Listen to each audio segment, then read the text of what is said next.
फिर आ गया तू। दुर्जन, प्रहरियों, आओ और इस बालक को बंदी गृह में डाल दो। सचेत होइए महाराज।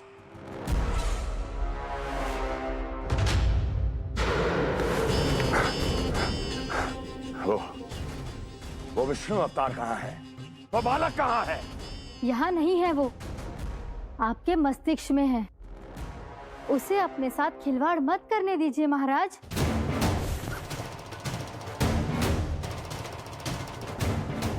वो यही है, मैंने देखा है उसे। स्वयं को संभालिए महाराज, आपको भयभीत होने का कोई अधिकार नहीं है। आप स्वयं को भूल चुके हैं महाराज। आप तो वो कंस है जिन्होंने अपने पिता को भी कारागार में बंद करवा दिया था और उनसे सिंहासन का अधिकार छीन लिया था। आप तो वो कंस है जिन्होंने अपनी सुरक्षा के लिए वर्षों से अपनी प्रिय बहन और बहनोई को बंदी बनाकर रखा है। आप तो वो कंस है जिन्होंने अपने कितने ही भांजों को अपने ही हाथों से यमलोक पहुंचा दिया है ताकि आपका शत्रु ना पनप सके। ये समय भयभीत होने का नहीं है महाराज, पर यदि आपके मन में ये संशय ऐसे ही बना रहा तो मैं आपको भी आपके पिताजी के साथ कारागार में बंदी बना दूंगी और उस विष्णु अवतार का सामना मैं स्वयं करूंगी।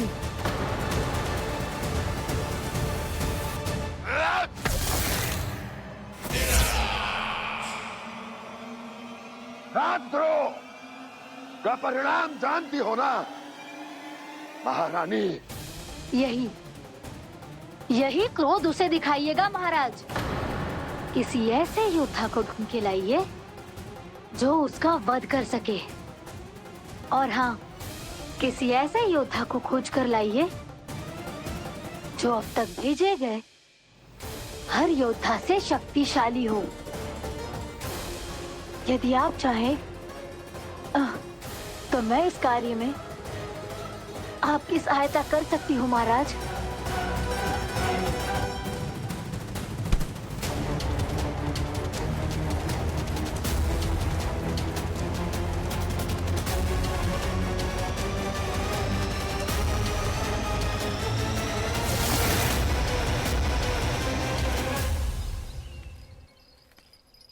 ये लो कान्हा। ना, अब ये दायित्व आप ही संभालो। फिर तो मुझे मेरी मैया के साथ ही रहना है। अपना सारा समय बस इन्हीं के साथ ही बिताना चाहता हूँ मैं। पर तू दोनों कार्य कर सकता है कान्हा। दिन में हमारे संग रह ले और शेष बचा सारा समय काकी के संग बिता ले। पिछले दिनों में कितना सीखा है हम सबने, पर तुम वरना आकर ये सुनहरा अवसर गवा रहे हो कान्हा। हाँ कान्हा, मैंने लक्ष्य साधना सीख लिया है। बिल्कुल सदित भेद तो है मेरा लक्ष्य भेद।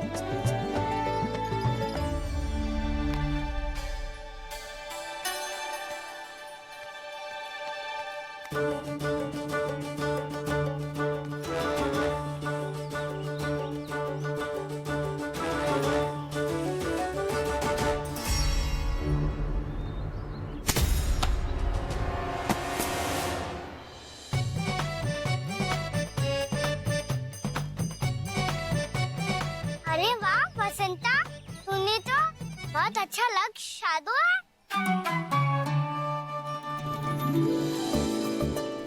वाह,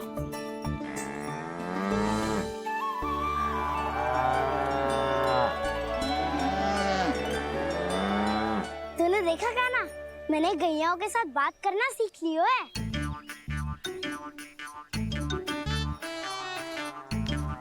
ये देख कान्हा।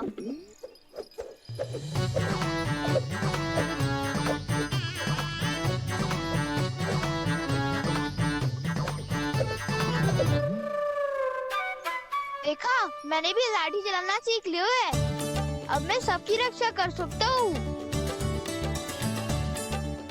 मैंने भी सीख लिया कि गैया की गिनती कैसे की जाती है।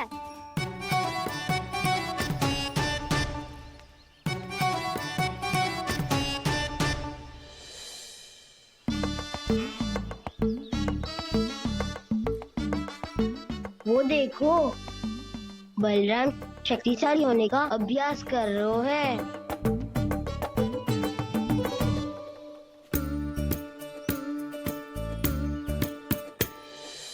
मैं तुम सबके लिए बहुत प्रसन्न हूँ। बस मुझे तो अपनी मैया के साथ ही रहना है।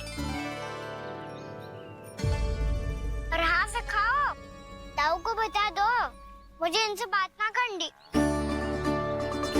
मैया चलो घर।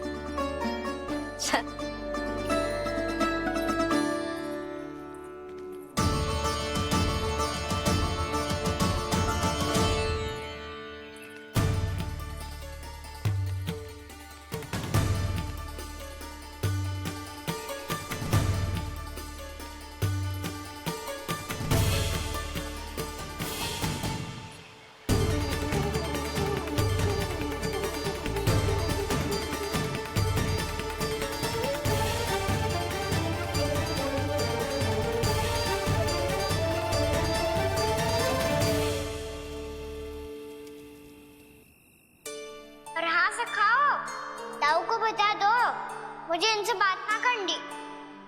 रोहिणी जी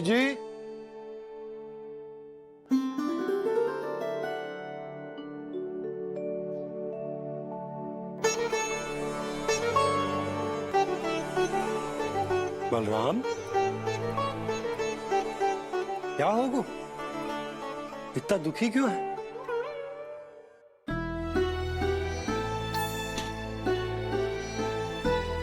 बलराम, क्या होगा?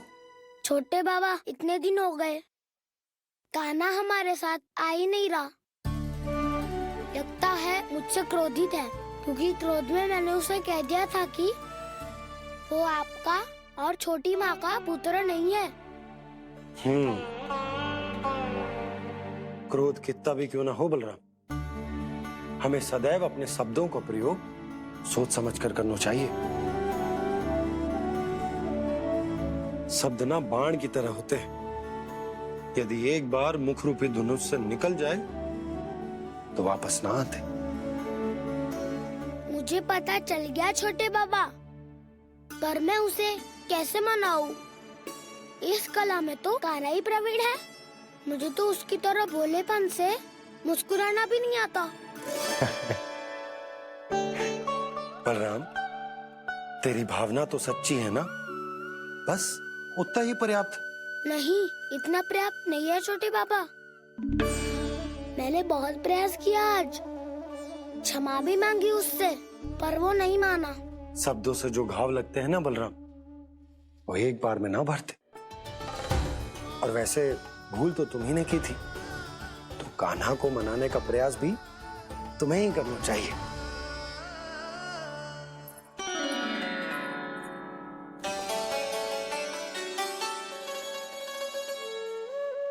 आज तूने अपने दाऊ से अच्छे से बात ना की, क्यों? दूध पीने के बाद अपने दाऊ के पास जा और ठीक से बात कर। मैं क्यों जाऊं मैया? उन्होंने मुझे कितना कछु बोला है। तेरे दाऊ की भावना तुझे दुख पहुंचाने की ना थी लल्ला। कब तक क्रोधित रहेगो? और वैसे भी वो है तो तेरे दाऊ ही ना। छोटा भाई है ना तुम्हारा, अच्छे से मनाएगो तो मान जाएगो। एक बार और प्रयास करके देखो। पहल करने से हम छोटे ना हो जाते लल्ला, और अपनों की भूल को हमें क्षमा कर देना चाहिए। ऐसे छोटी छोटी बातों को हृदय से लगाने से संबंध बिगड़ जाते हैं। समझ आई? आप सही कह रहे हो छोटे बाबा। बलराम का बल तो छोटे भाई से ही है। मैं अपने संबंध को और भी अधिक बलशाली बनाऊंगा। अरे कहाँ जा रहे हो? अरे मैं भी आ रहा हूँ। मैं अभी जाके उनसे बात करता हूँ।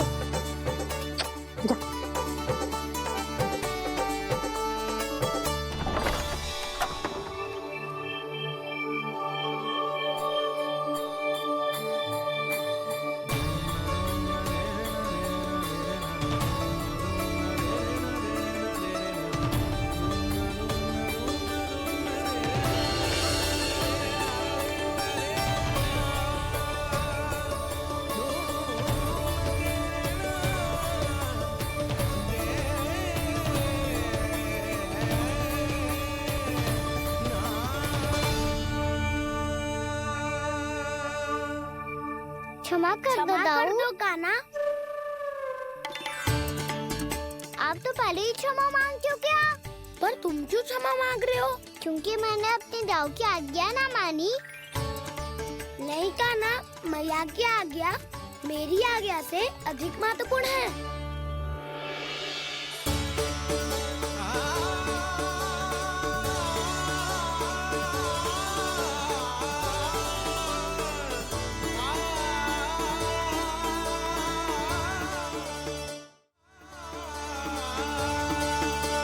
कितने अच्छे लगते हैं ना दोनों एक साथ।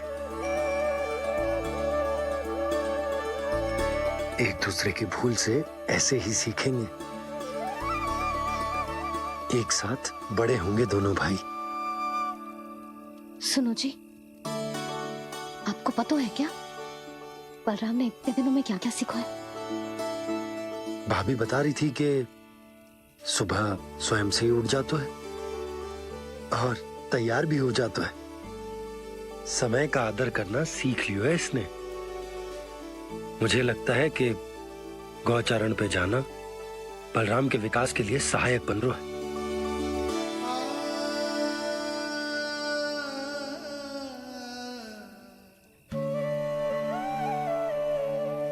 अपने कान्हा को गौचारण के लिए जाने से रोक के कहीं मैं कोई भूल तो ना कर रही?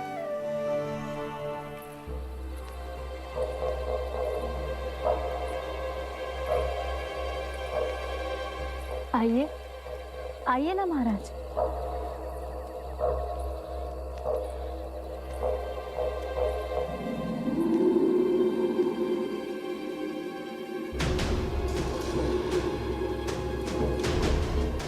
ये कहाँ लेकर आई हो प्राप्ति? मौन क्यों हो? मौन। प्राप्ति, प्राप्ति,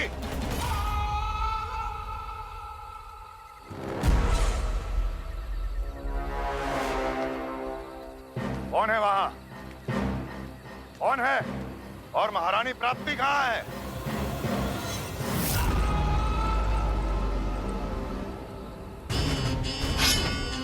मैंने पूछा कौन है यहाँ? सामने आओ। मैंने पूछा कौन है यहाँ? सामने आओ।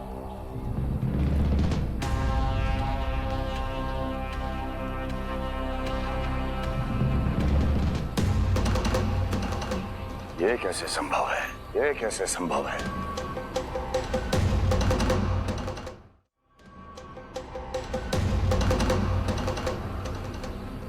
कौन है तू? कौन हो तुम? मेरे सामने तलवार लहरा रहा है। इतना दुस्साहस! मेरे सामने तलवार लहरा रहा है। इतना दुस्साहस! यदि तूने पलक भी झपकाने का प्रयास किया, मेरी ये तलवार तेरे रक्त से स्नान करेगी। कौन है तू? अपनी पहचान बता और सामने आ। महाराज, महाराज मुझे छोड़ दीजिए।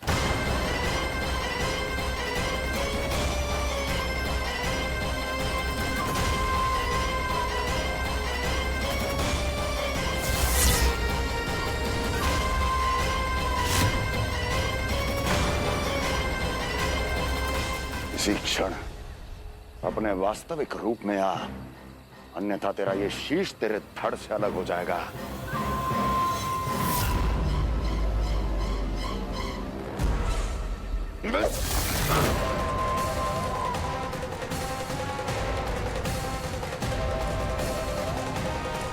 योमासुर, तुम अपने दास का प्रणाम स्वीकार करें महाराज।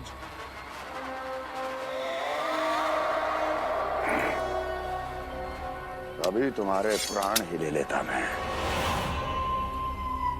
पर अब आप ऐसा कुछ नहीं करेंगे, क्योंकि अब आपके लिए उस विष्णु अवतार का प्राण लेगा ही। व्योमासुर आपकी आज्ञा का पालन ना करे, ये तो संभव नहीं है महारानी। आप निश्चिंत रहिए, किसी को पता नहीं चलेगा कि उस बालक को किसने मारा है। उसके भाई बलराम ने, या उसके सखाओं ने, या फिर स्वयं उसके माता पिता ने।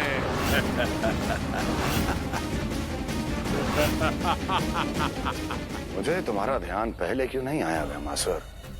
तुम तो वो छाया हो जो अपने ही तन को निगल जाए। अब अपनी प्रशंसा करने में मैं समय नष्ट क्यों करूं महाराज? आपका कार्य हो जाएगा। मैं आज रात्रि ही निकल जाऊंगा वृंदावन के लिए। आज्ञा है।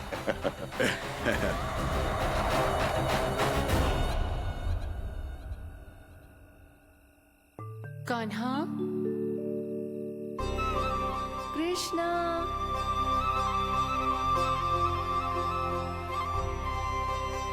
गोपाल। ना ना ना जी, ठीक ना।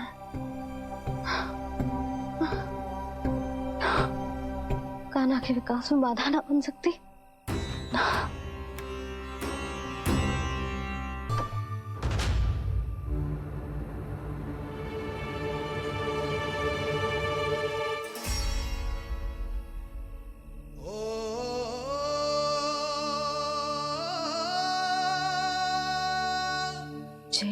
कब तक अपनी मैया का पल्लू थामे रहेगा?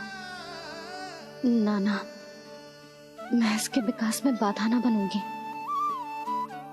कल से ही इसे गौचारण के लिए भेजूंगी मैं।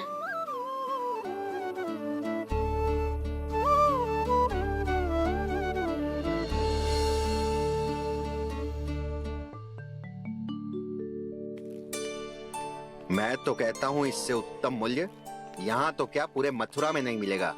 सुबह सुबह का समय है, व्यापार कर लो मेरे साथ। व्यापारी जी, हमें मथुरा के व्यापारी पे भरोसा ना है, तो हमें तो क्षमा करो।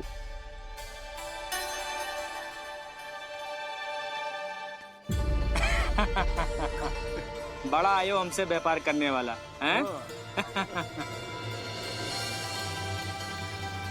मेरे साथ व्यापार ही नहीं किया मूर्खों ने। उन्हें पता ही नहीं मैं मथुरा का जाना माना सेठ हूँ। ऐसे ही थोड़ी ना पूरा जनपद मुझे धनिया सेठ के नाम से जानता है। धनिया सेठ?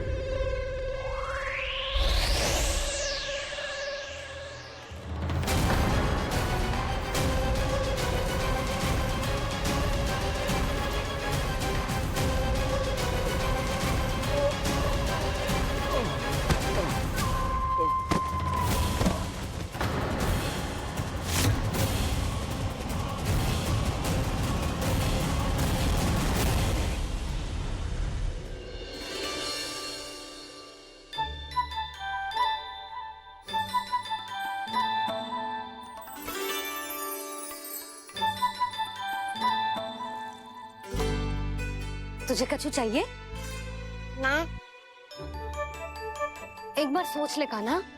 ओ मैया, सुबह उठते ही तो आपने मुझे दूध दिया था, फिर जलपान में लड्डू, फिर माखन भी तो खिलाया था, और ये फल। कछु ना चाहिए अब मुझे। एक बार फिर से सोच ले कान्हा। आज तू जो मांगेगो ना, मैया देगी, और मैं कोई प्रश्न भी ना पूछूंगी। मेरी प्यारी मैया, आप तो बिना मांगे ही सब कुछ दे देती हो। अच्छा अच्छा, मेरो प्यारो लल्ला। मेरो प्यारे लल्ला। नटखट, मैया की नकल उतार तो है। नटखट, मैया की नकल उतार तो है। मेरी मैया बहुत अच्छी है, सब कुछ देती है मुझे। मेरी मैया बहुत अच्छी है, सब कुछ देती है मुझे। मुझे मैया से बहुत सारा लाड़ दुलार चाहिए। मुझे मैया से बहुत सारा लाड दुलार चाहिए, और बहुत सारा प्रेम भी चाहिए। और बहुत सारा प्रेम भी चाहिए और बन जाने की आज्ञा भी चाहिए। और बन जाने की आज्ञा भी चाहिए। ठीक है, तो दे दी। सच्ची मैया? गाना चलो ना।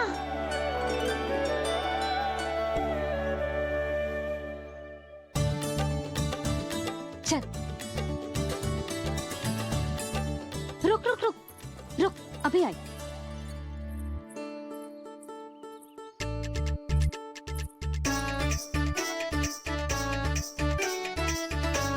अब जा।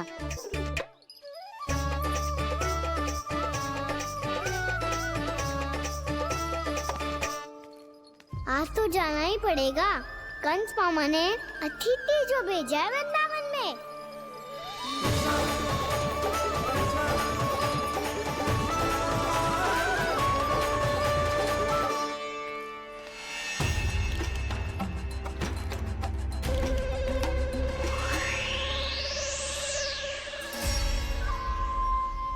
अरे व्यापारी जी, फिर आ गए तुम?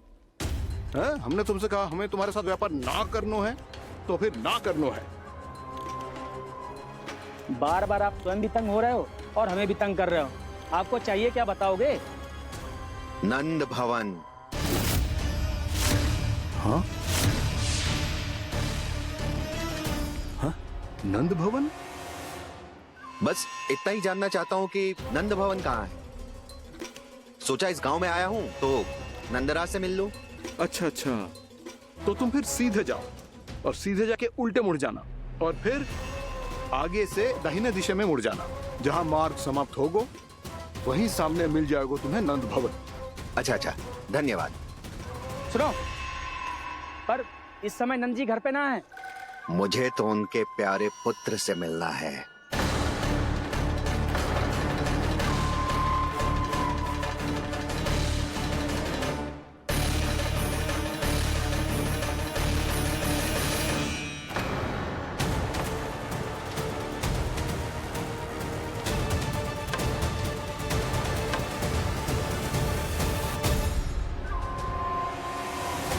लल्ला से भला क्यों मिलना है? सच्ची सच्ची बताओ, कौन हो तुम?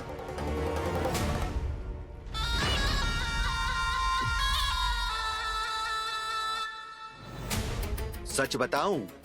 हाँ बताओ। हम वृंदावन वाले हैं। ना तो असत्य बोलना प्रिय है, ना सुनना।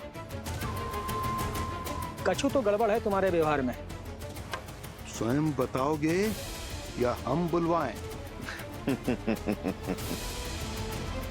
अब सत्य ही सुनना चाहते हो तो सुन लो। मैं हूं मायावी छलिया।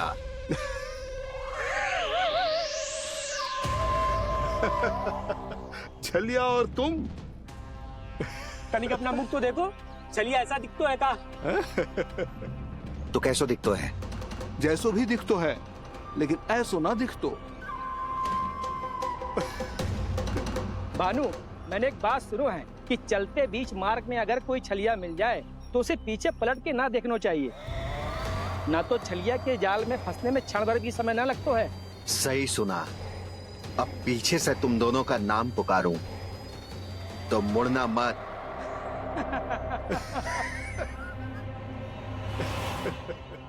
चल बंसी चल, नहीं तो ये छलिया जी हंसा हंसा के प्राण निकाल देगो।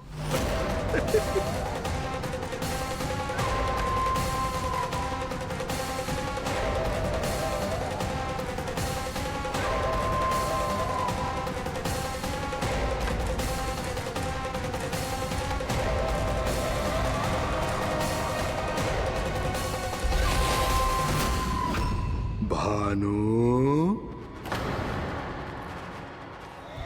बंसी।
हाँ, रूप स्वरूप में तो ये थोड़ा ठीक ठाक है।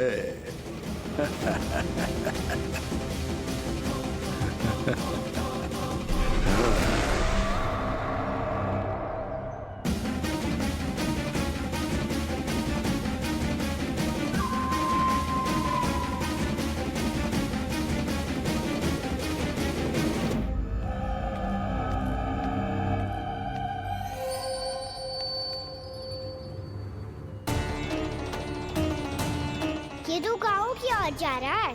गाँव वालों के प्राण संकट में पड़ जाएंगे। अरे शीघ्र करो, तुम सबके कारण पहले ही विलम्ब हो गए है आज। हाँ, मैं भी यही सोच रही थी, कहीं खाना गोचारण के लिए न चले गए हो। नाना मौसी ऐसा ना बोलो। हाँ तो फिर किसी दिन किसी कार्य में मन ना लगेगा।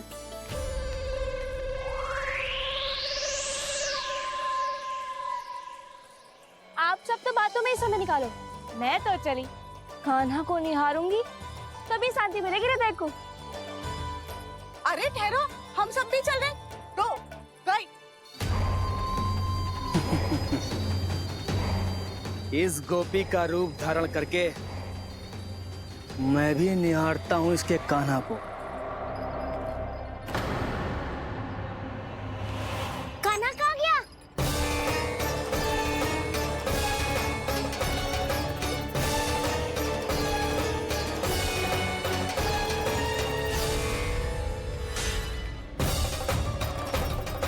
जानकी,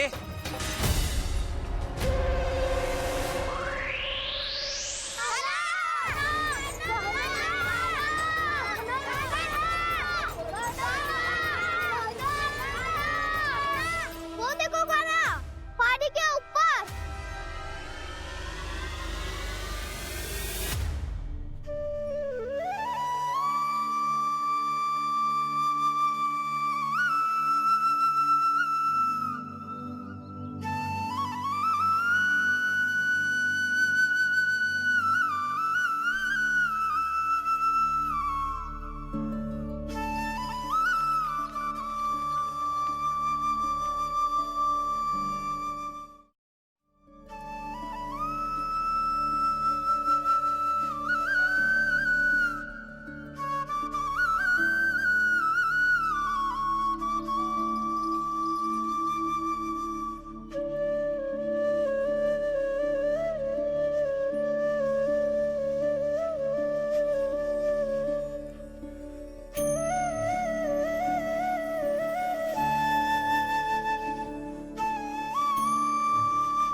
ये तो कान्हा की मुरली की धुन है।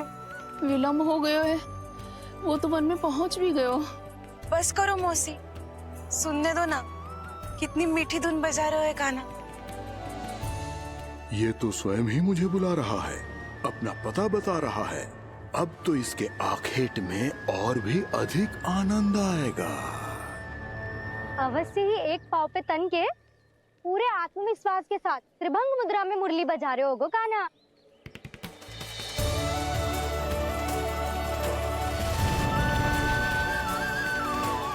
हाय, कितना सुरीला बजाता है।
अवश्य ही एक पाव पे तन के पूरे आत्मविश्वास के साथ त्रिभंग मुद्रा में मुरली बजा रहे होगो कान्हा।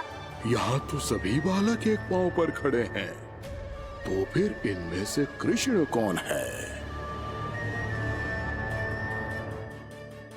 अद्भुत प्रभु, जो छलिया सारे संसार को अपने छलावे में फंसाता है, आज आपने उसे ही फंसा दिया।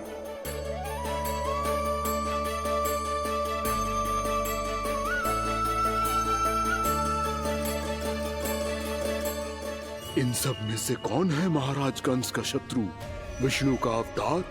कैसे पहचानूं मैं उस कृष्ण को? प्रभु की धुन है ही इतनी मीठी, इतनी कर्णप्रिय कि असुर तो क्या, सारी सृष्टि ही यहां आकर थम जाए।